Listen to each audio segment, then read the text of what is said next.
Hi everyone, welcome back to another video. और आज के वीडियो में हम बात करेंगे कार्बन एंड इट्स कंपाउंड्स के बारे में। तो हम सबको पता है कि कार्बन एक बहुत ही इंपॉर्टेंट एलिमेंट है, बिकॉज हम उस पर एक टॉपिक अलग से पढ़ रहे हैं, तो कुछ तो इसमें बात हुई। Okay, we have a total of 118 elements in the periodic table.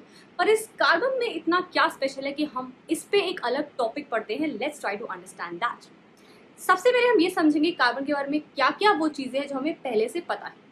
For example, we know that carbon is an element. We know the atomic number of carbon is 6. We know the electronic configuration is 2, 4, which means it is having 4 electrons in its outermost shell, yani ki the valency of carbon is also 4. We also know that carbon is a non-metal. तो ये बातें तो वो हैं जो हमें carbon के बारे में पहले से पता है। ओके, बट इसमें स्पेशल क्या है? Why is carbon so special? इसमें ऐसा क्या इंपॉर्टेंट है कि हमने कार्बन के ऊपर एक अलग ब्रांच बनाई जिसका नाम है organic chemistry.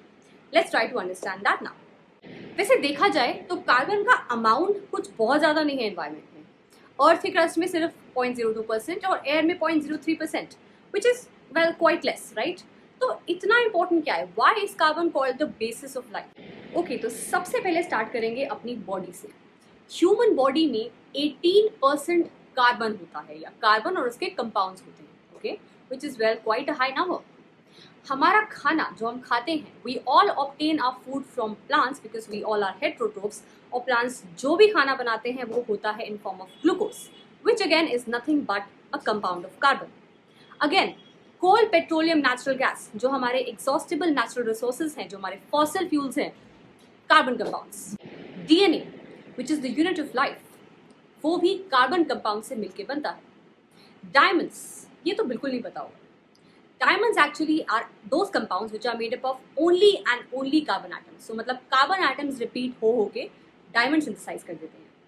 Also graphite, pencil की lead में जो compound होता है, that is actually graphite. That also is made up of only and only carbon atoms. Clothes, polymers, the clothes that we wear are actually polymers, right? वो सब भी carbon atom से मिलके बनते हैं, and its compounds of course.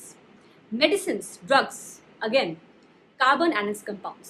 So basically carbon compounds बहुत ज़्यादा हैं। It is much more than 10 million, जो कि बहुत ज़्यादा हाई नंबर है, which is very very higher than the combined compounds of all the other elements. और इसीलिए my friends, we study carbon and its compounds under a different heading called the organic chemistry. अब ये तो पता लगा लें कि कार्बन इतना इंपॉर्टेंट क्यों है। ओके, ये पता लगाते हैं कि इसकी केमिस्ट्री को हमने ऑर्गेनिक केमिस्ट्री क्यों बोला। ठीक है, सो आई थिंक आजकल ये वर्ड बहुत फेमस है, organic. Everybody is into organic foods, organic cosmetics. तो ये ऑर्गेनिक का मतलब क्या होता है? Organic means something which is natural, जो कि नेचुरली बनता है, विच मीन्स नेचर बनाता है उसको, राइट? पहले साइंटिस्ट को ऐसा लगता था कि जो कार्बन कंपाउंड्स होते हैं वो हम लोग यानी कि ह्यूमंस नहीं बना सकते, सिर्फ और सिर्फ नेचर उसको क्रिएट कर सकता है, और नेचर का कोई वाइटल फोर्स जरूरी होता है for the formation of any kind of carbon compounds. Okay, but a scientist whose name was Frederick Wohler said no, that's not true. Even humans can synthesize carbon compounds, and he actually synthesized urea, which is a carbon compound from ammonium cyanate. So he basically disproved this entire theory of vital force जो जरूरी है carbon compounds के लिए. But still we study carbon and its compound under organic chemistry, because पहले से study कर रहे थे तो we still call it organic chemistry, even though we can synthesize it. Alright, अब हम बात करते हैं about bonding in carbon atoms. Carbon atoms में बॉन्डिंग कैसे होती है?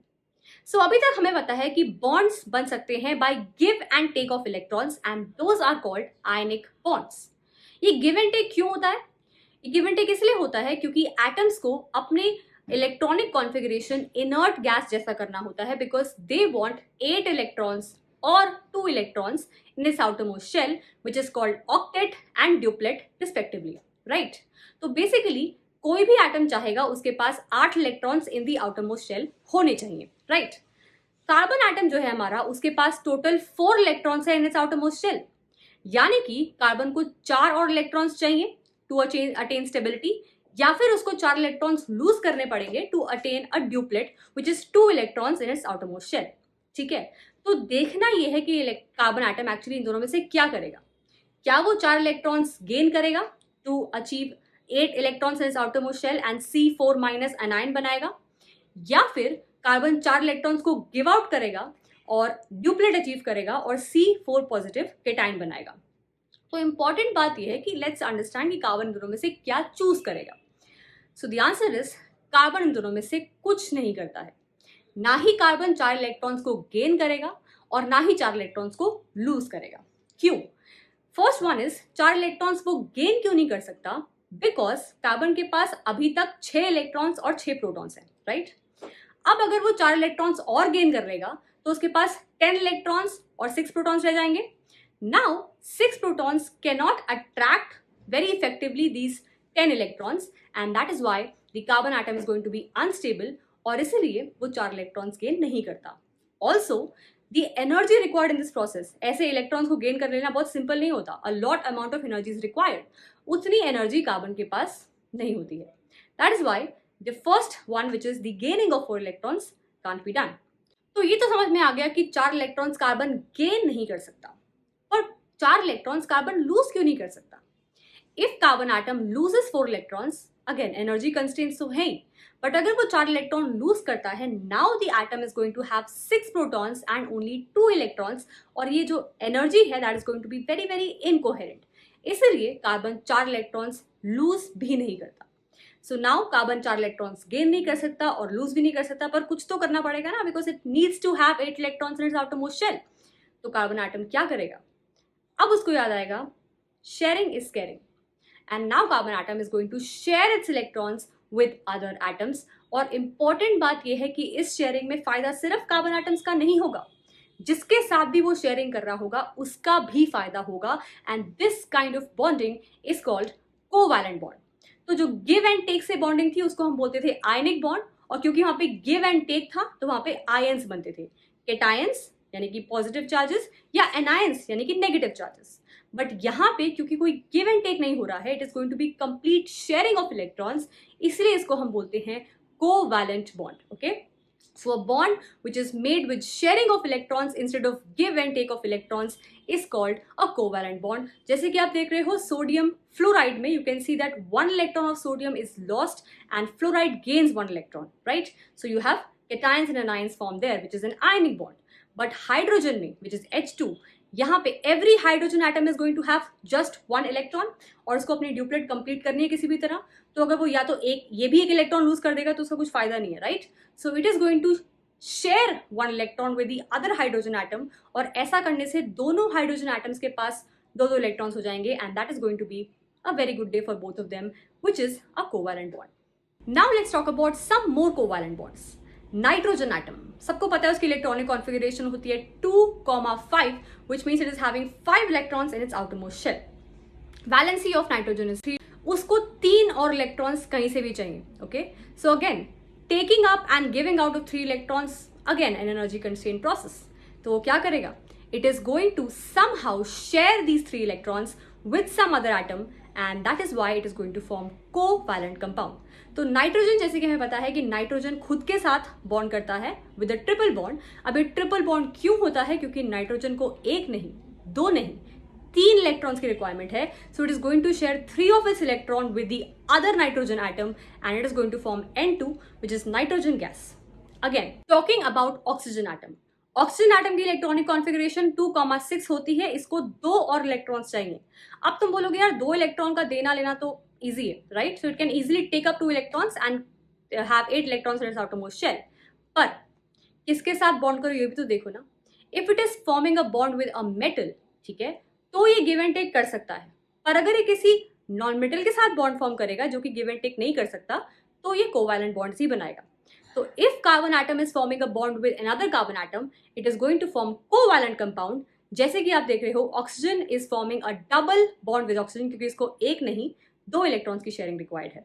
Now let's practice one question to understand कि हमें कितना समझ में आया, ठीक है?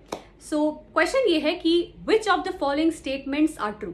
थोड़ा ट्रिकी क्वेश्चन है, मैं बताऊंगी ट्रिकी क्यों है, but for now understand it's a little tricky question, so be little cautious there. अब यहाँ पे स्टेटमेंट भी ट्रू हो सकती है, स्टेटमेंट्स भी ट्रू हो सकती है, and this is one of the previous years, तो थोड़ा सा ध्यान से। First statement is carbon atoms forms 4 bonds, which of course is true. Carbon के पास 4 इलेक्ट्रॉन्स हैं, तो 4 उसको बॉन्ड्स बनाने ही पड़ेंगे to attain 8 electrons. So it's right. Second one says carbon atom can accept 4 electrons to form 4 minus anion. Not true. अभी तो discuss किया, कार्बन इलेक्ट्रॉन्स को एक्सेप्ट और लूज नहीं करता है. ठीक है, so that's true. Third one says carbon atom cannot accept 4 electrons. Again that is true. Of course ये तो हमने पढ़ा ही है, तो ये स्टेटमेंट भी सही है. Last one is carbon forms covalent bonds. अब ये स्टेटमेंट बिल्कुल सही है, carbon does form covalent bonds. But यहाँ पे बच्चे थोड़ा सा कंफ्यूज हो गए थे बिकॉज कार्बन ने कुछ एक्सेप्शंस ऐसी हैं जहाँ पे कार्बन आयनिक बॉन्ड्स भी बनाता है. ठीक है, जिससे calcium carbide which is an ionic compound. तो इसीलिए यहाँ पे अगर क्वेश्चन में ये होता कि carbon only forms covalent bonds, तो ये स्टेटमेंट गलत हो जाती. बट स्टेटमेंट क्योंकि ये है कि कार्बन फॉर्म्स कोवैलेंट कंपाउंड्स, तो ये स्टेटमेंट बिल्कुल सही है. And that is why my friends the answer is A, C and D. So इसीलिए क्वेश्चंस जब भी करते हो थोड़ा सा ध्यान दिया करो बिकॉज थोड़ा ट्रिकी कभी कभी हो सकता है. But I am sure will understand everything from time to time. So my friends, I hope you guys understand whatever I have taught in this video. कुछ भी डाउट रहा हो तो please do ask it to me and please head off to EduRev if you have not yet. Practice the test, read the notes और थोड़ा सा buck-up करो because we have to understand much more things in this chapter ahead. So thank you so much for watching. Stay tuned for more.